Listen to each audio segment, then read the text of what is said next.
The little sea monster thought it was hiding well, but humans still found it, so it bolted in a panic. The girl actually meant no harm. She just thought the little creature was adorable and wanted to feed it something. Who knew this foodie's eyes would light up and it would chomp down on the girl's arm? It was almost too cute. The girl wanted to take the little sea monster home, but as she turned, she accidentally stepped on an egg. She hurried backward and only then realized there were eggs everywhere. Luckily, Jack showed up in time to help, but no matter how the girl begged, he wouldn't allow the little sea monster to stay. He even hurled it miles away. His reason: it may look cute now, but once it grows up, it'll eat people. While he was talking, he stepped on an egg himself. He stumbled back a few steps, and eggs on the ground started cracking one after another. Now they were really in trouble. Everything inside the shells began to hatch, and in the blink of an eye, thousands of little yellow monsters appeared. They all opened their mouths toward the two of them and let out a booming chorus. Seeing things go south, the girl and Jack took off running, but the little yellow monsters chased them relentlessly and soon had them completely surrounded. They weren't trying to eat them, though. They'd mistaken the pair for their mom.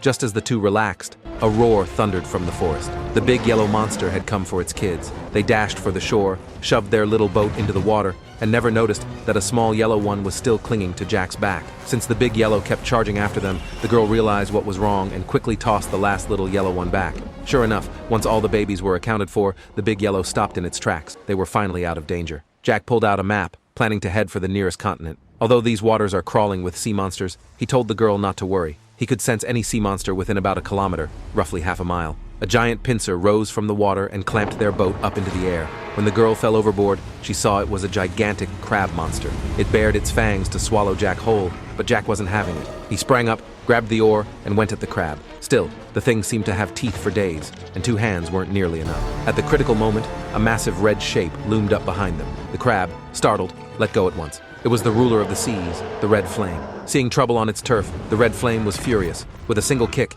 it nearly flipped the crab on the spot. Realizing how terrifyingly strong the Red Flame was, the crab decided not to meet it head-on. It scrambled onto the reef, wrapped around for leverage, and catching the Red Flame off guard, clamped onto its horns. Seeing their ally getting the worst of it, the girl rushed in and gouged at the crab's eyes. The crab yelped and released its grip, but she slipped and fell into the water. Jack seized the opening and hurled his spear hard. Stabbed in a joint, the crab howled in pain. While it stupidly tried to yank the spear out, the Red Flame was already set for payback. It sank its teeth into the crab's side and with one heave, flung it dozens of miles away. Up against the mighty Red Flame, the crab could only submit. By then, the girl had sunk to the seafloor. As Jack searched frantically, the same little blue monster popped up and saved her. That made Jack realize he'd misjudged Little Blue. But when they saw a hole in the bottom of the boat, they got worried all over again. How were they supposed to get home? Looking at the giant behind them, the girl had a bright idea. The Red Flame had just saved them, so surely it could help them get back. She picked up Little Blue and mimed carrying the boat on its back. To her